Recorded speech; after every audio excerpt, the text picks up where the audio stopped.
Good evening everyone, welcome back to my YouTube channel Raj Jaiswal. आज आप लोगों को सिंपल इंटरेस्ट का लेक्चर 3 पढ़ाया जाएगा। इससे जस्ट पहले लेक्चर 2 और लेक्चर 1 पढ़ा दिया गया है। जिन लोगों ने वो लेक्चर ना देखे हो वो जाके मेरी प्लेलिस्ट मैथमेटिक्स लेक्चर्स में जाके आप लोग देख सकते हैं, ताकि आप लोगों का बेसिक भी तैयार हो जाए और आज जो आप लोगों को नया टाइप पढ़ाया जाएगा वो भी आप लोगों को क्लियर है। ठीक है, तो अगर जो लोग पुराने लेक्चर्स ना देखे हो उनको बेस अगर क्लियर करना हो तो वो पुराने वीडियोस जाके देख सकते हैं। ठीक है, तो आज की क्लास हम लोगों में स्टार्ट करते हैं। तो उसमें आज आप लोगों को नया टाइप पढ़ाया जाएगा। कल आप लोगों को 2-3 टाइप पढ़ा दिए गए थे, उसके कुछ क्वेश्चंस करवा दिए गए थे, ताकि आप लोगों को हर एक क्वेश्चन को आइडिया लग जाए कि कैसे कैसे सॉल्व करते हैं। जब क्वेश्चन कैसे दिया हो तो उसके कैसे सॉल्व करते हैं, लैंग्वेज कैसे घुमा के पूछ सकता है, कल इस बारे में बताया गया था आप लोगों को। ठीक है, तो आज आप लोगों का लेक्चर 3 स्टार्ट किया जा रहा है। जल्दी से सभी लोग क्लास में आ जाए और आप लोग अपने दोस्तों को लिंक शेयर कर दीजिएगा ताकि सभी लोग क्लास में आ जाए। मैं 1 मिनट रुका हूं, जल्दी से कर लीजिए आप लोग और नोट्स बनाते रहिए, प्रैक्टिस करते रहिए। ठीक है, जो आज आप लोगों को टाइप पढ़ाया जाएगा वो टाइप ये है कि जब ब्याज की कई दरें दी गई हो। आज आप लोगों का टाइप ये है कि जब ब्याज की कई दरें ज्ञात हो, कई दरें ज्ञात हो। ठीक है, तो आज इस टाइप पे क्वेश्चन लगाया जाएगा। ठीक है, बहुत इंपॉर्टेंट टाइप का क्वेश्चन है, बहुत ज्यादा पूछा जाता है। थोड़ा इसकी जो लैंग्वेज होती है वो काफी लेंथी आती है, 2-3 लाइन 4 लाइन के क्वेश्चन रहते हैं, तो कई लोग डर जाते हैं देखते ही कि यार इतना लंबा क्वेश्चन होगा, कैसे सॉल्व किया जाएगा, रहने तो हटाओ। टाइम बचाने के चक्कर में लोग क्विट करके नेक्स्ट क्वेश्चन पे चले जाते हैं। बट ये क्वेश्चन देखने में क्या लेंथी होता है, अभी मैं लिखूंगा तो खुद मेरा 3-4 लाइन खाएगा, बट ये दिखने में क्या लेंथी होता है। करने का जो तरीका होता है बहुत ज्यादा सिंपल होता है। तो करने का तरीका का मैं फॉर्मूला लिख दे रहा हूँ, आप लोग उसे नोट कर लीजिएगा, फिर उसे बेस पे मैं 2 क्वेश्चन करवा दूंगा। ठीक है, एक मैं कर लूंगा और एक मैं आप लोगों से करवा दूंगा। ठीक है, ताकि आप लोगों को ये भी टाइप एकदम क्लियर हो जाए। ठीक है, तो जब ब्याज की कई दरें ज्ञात हो तो इस पे आधारित प्रश्न को कैसे सॉल्व किया जाता है उसका फॉर्मूला आप लोगों को जानना बहुत ज्यादा जरूरी है। गुड इवनिंग सभी को अगेन, जो लोग क्लास में लेट आए हैं। तो जानते रहिए जब ऐसे निकालना रहा करे तो कैसे क्या फॉर्मूला लगा सकते हैं आप लोग, उसके बारे में हम लोग पढ़ेंगे। ठीक है, या फिर देखिए ब्याज की कई दरें दी गई हो या ज्ञात हो तो कैसे लगाते हैं। ध्यान देखिए, ब्याज बराबर फॉर्मूला होता है, अब ये फॉर्मूला लिख लीजिएगा, मूलधन गुणे R1 T1 plus R2 T2 plus R3 T3 upon 100। ये आपका फॉर्मूला है। ठीक है, ब्याज बराबर फॉर्मूला है मूलधन गुणे R1 T1 R2 T2 R3 T3 upon 100।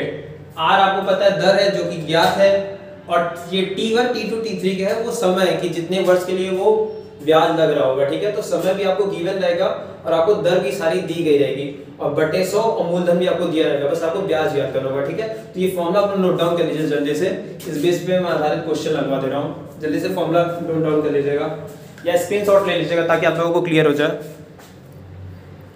एक काम कीजिएगा, स्क्रीनशॉट ले लीजिएगा जल्दी से। ठीक है, नोट हो गया होगा।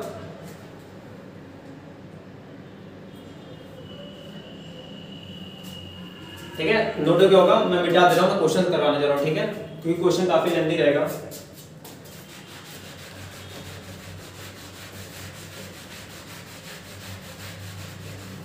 पहला क्वेश्चन है आज का,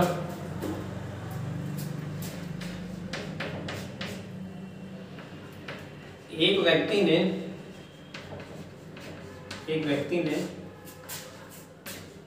बैंक से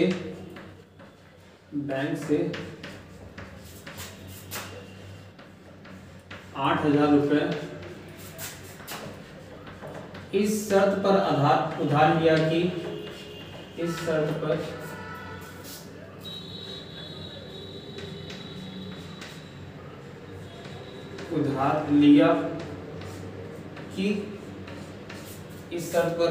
कि पहले 5 वर्ष के लिए 6%, पहले 5 वर्ष के लिए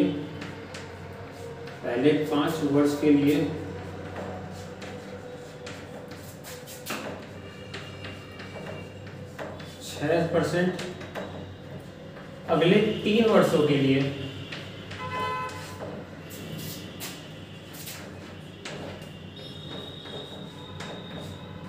अगले 3 वर्षों के लिए 8% तथा इसके बाद 8 वर्षों के लिए तथा इसके बाद 8 वर्षों के लिए तथा इसके बाद 8 वर्षों के लिए 10% वार्षिक साधारण ब्याज लगेगा। 10% वार्षिक साधारण ब्याज लगेगा। वार्षिक साधारण ब्याज लगेगा। साधारण ब्याज लगेगा। क्लियर है? यदि वह 12 वर्ष के अंत में उधार लौटाए तो यदि वह 12 वर्ष के अंत में यदि वह 12 वर्ष के अंत में उधार लौटाए तो, मैंने पहले कहा था लेंथी बहुत रहता है लैंग्वेज, उधार लौटाए तो उसे कितना ब्याज देना पड़ेगा? तो उसे कितना ब्याज देना पड़ेगा? तो उसे कितना ब्याज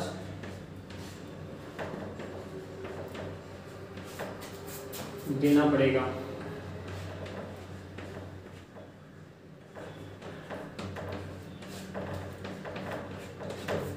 ठीक है, नोट डाउन कर लीजिएगा। मैं आपको क्वेश्चन फिर से पढ़ दे रहा हूँ, आप लोग समझा दे रहा हूँ। क्वेश्चन बोला गया है जब ब्याज की कई दरें ज्ञात हो तो इस टाइप के क्वेश्चंस को ब्याज जब निकालना तो कैसे निकालते हैं। तो मैंने फॉर्मूला लिखा है मूलधन गुणे R1 T1 plus R2 T2 plus R3 T3 upon 100, उस फॉर्मूले में लगाएंगे। ठीक है, तो बोला गया है एक व्यक्ति ने बैंक से 8,000 रुपए इस शर्त पर उधार लिया कि पहले 5 वर्ष के लिए 6%, अगले 3 वर्षों के लिए तथा इसके बाद 3 वर्षों के लिए 8%, सॉरी 8% रहेगा। 3 वर्षों के लिए 8%, 3 वर्षों के लिए 8% तथा इसके बाद 8 वर्षों के लिए 10% वार्षिक साधारण ब्याज लगेगा। यदि वह 12 वर्ष के अंत में उधार लौटाए तो उसे कितना ब्याज देना पड़ेगा। मैंने बताया ना कि कुछ क्वेश्चंस फंसाने के लिए दिए जाते हैं, लैंग्वेज में से घुमाए जाते हैं, तो यहाँ पे इस 12 वर्ष का कोई महत्व नहीं है। ठीक है, आपको फॉर्मूले के अकॉर्डिंग देखिए, मूलधन दिया गया है, आपको T1 दिया है, आपको R1 दिया है, आपको T2 दिया है, आपको R2 दिया है, आपको T3 दिया है, आपको R3 दिया है। तो आप लोग रख के सॉल्व कर सकते हैं। ठीक है, जल्दी से सॉल्व करके आंसर बताइए उसी फॉर्मूले पे रख के। नहीं आता तो फिर मैं सोल्यूशन करवा दे रहा हूँ, बट मुझे सोल्यूशन करवाने के लिए क्वेश्चन मिटाना पड़ेगा क्योंकि तो लेंथी क्वेश्चन है।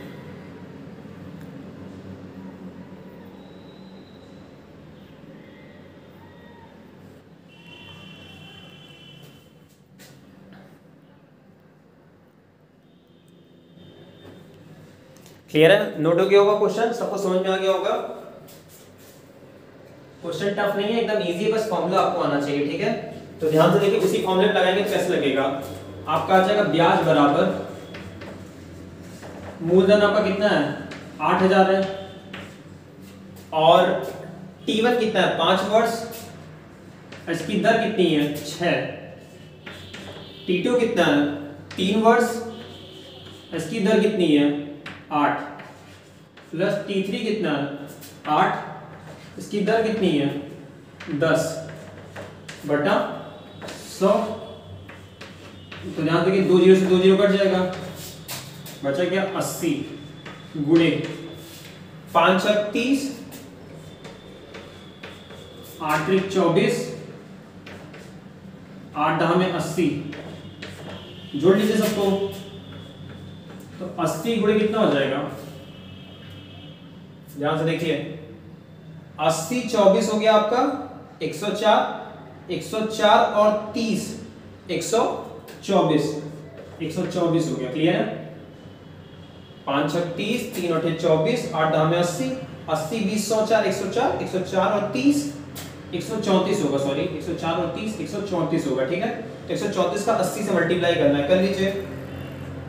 4 8 32 के 2 कैरी 3 3 8 24 24 3 27 के साथ कैरी 2, 8 एक नाम 8 2 10 और एक जीरो जो बचा था वो 10,720 आपका क्या हो जाएगा, ब्याज हो जाएगा। मतलब 12 वर्ष बाद उसे कितना रुपए देना पड़ेगा, 10,720 रुपए। ठीक है, नोट डाउन कर लीजिएगा। क्लियर है, आप लोगों को समझ में आ गया होगा, नोट डाउन कर लीजिए।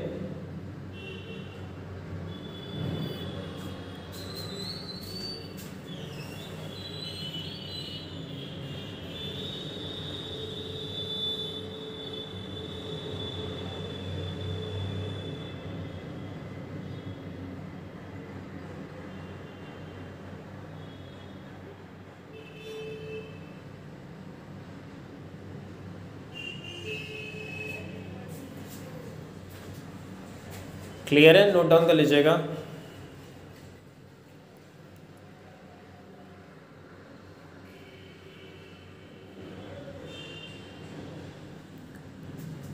नोट कर लीजिए, मैं फिर से समझा दे रहा हूँ, ध्यान से देखिए। मूलधन 8,000 रुपए था, 5 और 6 R1 T1 हो गया, 3 और 8 R2 T2 हो गया, और 8 और 10 R3 T3 हो गया। हमने बस वैल्यू पुट किया और हमने कैलकुलेशन किया बस। ठीक है, हमारा आंसर आ गया। एक क्वेश्चन मैं आप लोगों को दे रहा हूँ, आप लोग कर लीजिए, नहीं आएगा तो फिर मैं बताऊंगा ही। समझ में आ गया होगा आप लोगों को? अगर समझ में आ गया होगा तो एक बार कमेंट कर दीजिएगा।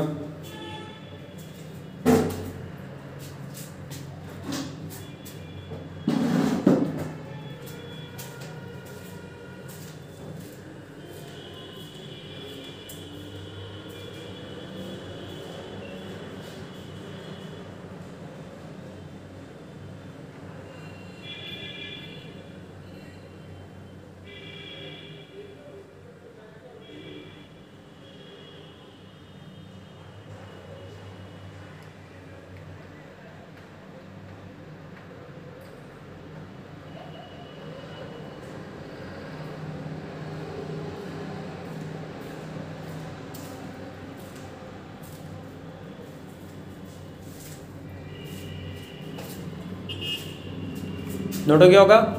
आते हैं सेकंड क्वेश्चन पे हम लोग अपने। जो लोग नहीं नोट किए एक स्क्रीनशॉट ले लेंगे ताकि क्लियर है। ठीक है, सेकंड क्वेश्चन पे आते हैं हम लोग।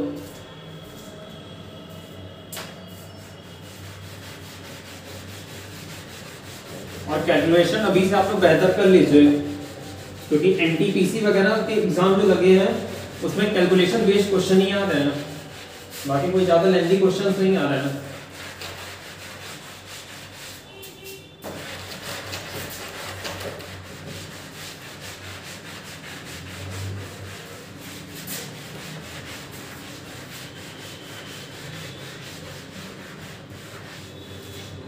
सेकंड क्वेश्चन है आप लोगों का, ध्यान से समझिएगा।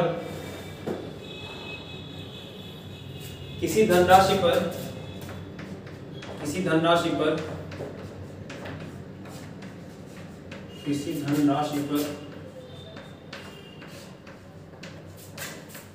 पहले 2 वर्षों के लिए 4%,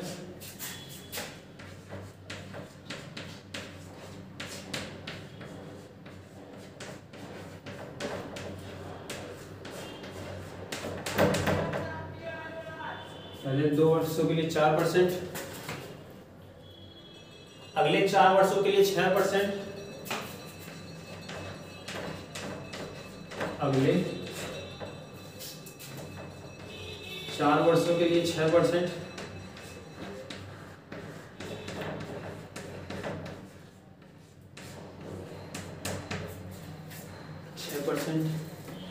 और इससे अधिक समय के लिए 8%, और इससे अधिक समय के लिए, समय नहीं दिया गया है, आपको निकालना पड़ेगा। ठीक है, और इससे अधिक समय के लिए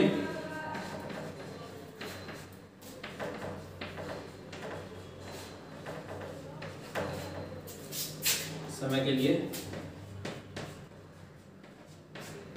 8% वार्षिक, 8% वार्षिक ब्याज जोड़ा गया, ब्याज जोड़ा गया, ब्याज जोड़ा गया।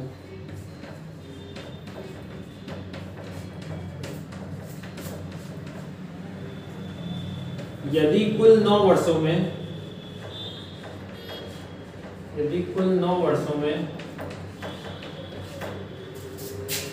यदि कुल 9 वर्षों में साधारण ब्याज 1120 रुपये हो तो साधारण ब्याज 1120 रुपये हो तो धनराशि ज्ञात कीजिए। हो तो वह धनराशि ज्ञात कीजिए।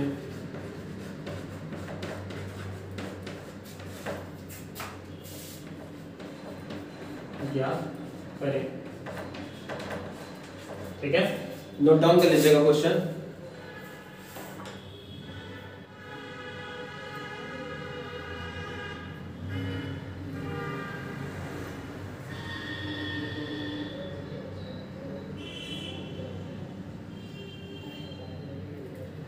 नोट डाउन कर लीजिएगा क्वेश्चन।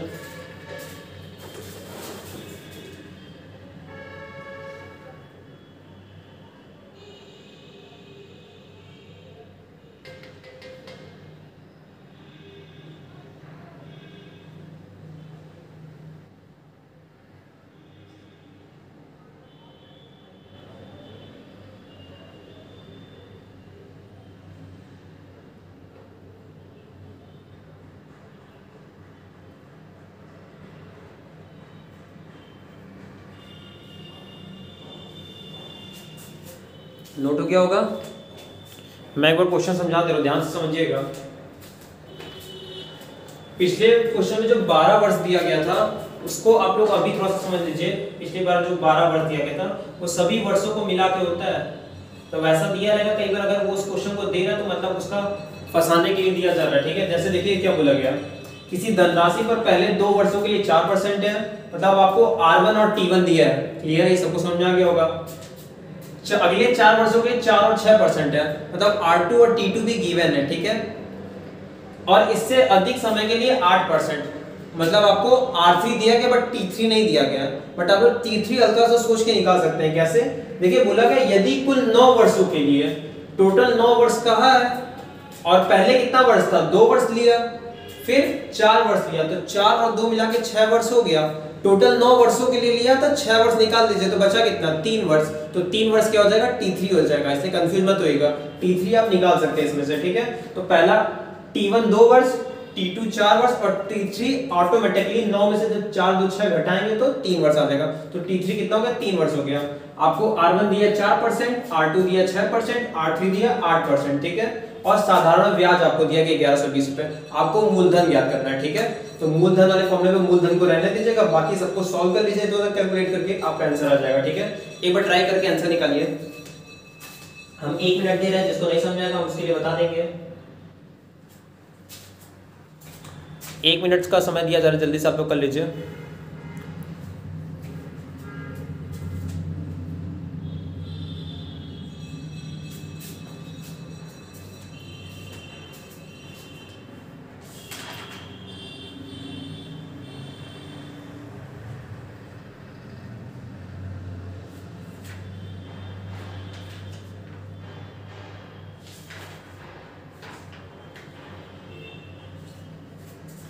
और सभी लोग टाइम से क्लास ज्वाइन कर लीजिए। कल बहुत कम बच्चे लोग क्लास किए थे, तो यहाँ से पता चल जाता है कि आप लोग क्लास कर रहे हैं कि नहीं कर रहे हैं। टाइमिंग वगैरह सब शो हो जाती है, इसलिए मुझे जताने के लिए क्लास मत कीजिए, अपनी खुद की स्टडी के लिए क्लास कीजिए।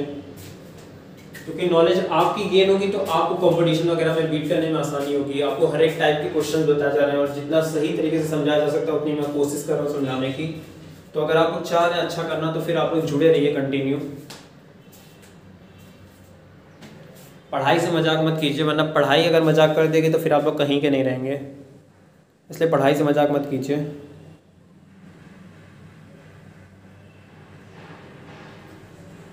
ठीक है, समझ में आ गया होगा आप लोगों को। क्वेश्चन नोट हो गया होगा और सोल्यूशन बता दे रहा हूं आपको। ठीक है,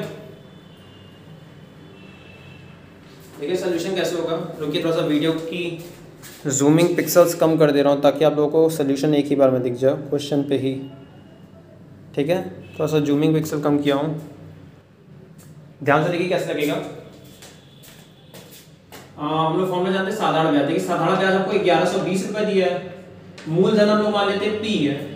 ठीक है, समय कितना है 2 और 4, तो 2 गुणे 4 प्लस दूसरा क्या था 4 गुणे 6, 4 गुणे 6, 9 वर्ष कहा था, 4 और 2 निकालते 6 वर्ष, बचा कितना 3, और तीसरे वाले के लिए कितना परसेंट है 8% है, ठीक है, बटा 100। ध्यान देखिए 100 का इधर मल्टीप्लाई हो जाएगा, तो P बराबर हो क्या जाएगा 1120 गुणे 100 बटा, इसको जोड़ लीजिए 4 दूनी 8, 4 से 24, 24 8 आपका हो गया 32, और 8 3 24, 32 और 24 56, क्लियर है, 56 हो गया। 56 से कटेगा ये 2 बार में, 56 दूनी 112, तो P बराबर आपका कितना आ गया 2000 रुपए। बहुत बच्चों का आ गया था 2000 रुपए, बहुत बढ़िया बात है, वेरी गुड, कुछ बच्चों का आंसर आ गया था, बहुत बढ़िया बात है। आप लोगों को समझ में आ गया होगा। थोड़ा सा मैं सोल्यूशन की तरफ कर दे रहा हूँ ताकि आप लोगों को जूम होके दिख जाए एकदम क्लियर। क्वेश्चन थोड़ा सा कम दिखेगा बट सोल्यूशन पूरा दिख जाएगा।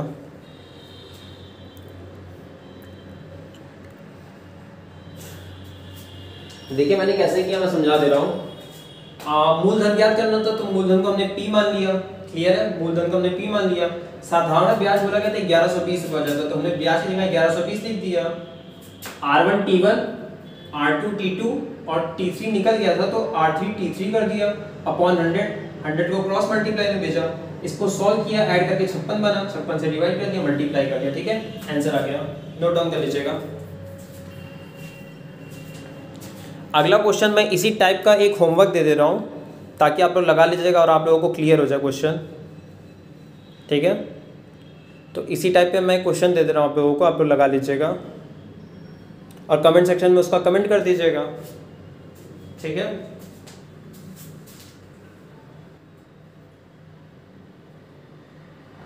और टाइम से क्लास कीजिए आप लोग, क्योंकि मैं भी अपनी प्रॉब्लम्स को दूर हटाकर अगर आप लोगों के लिए क्लास बना रहा हूँ, क्लास चला रहा हूँ, तो आप लोग भी उस चीज़ की वैल्यू समझिए, आप लोग भी अपना टाइम मैनेज कीजिए पढ़ाई के लिए।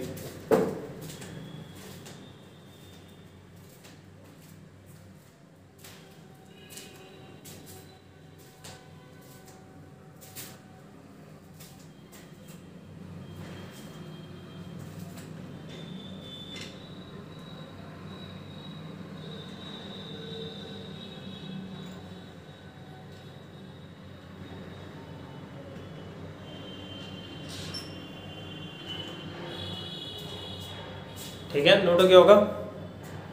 आते हैं नेक्स्ट क्वेश्चन पे।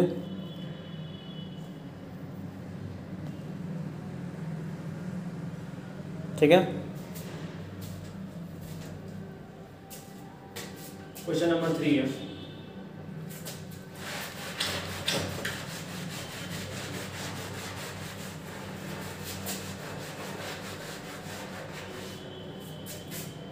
चलिए इसी में थोड़ा सा एडिट कर दे रहा हूँ और आप लोगों को क्वेश्चन दे दे रहा हूँ, ठीक है। क्वेश्चन नंबर 3 इसी पे एडिट कर दे रहा हूँ ताकि आप लोगों को एक क्वेश्चन मिल जाए सॉल्व करने के लिए। बस वैल्यू चेंज कर दे रहा हूँ तो आप लोग कैलकुलेट कर लीजिएगा, ठीक है।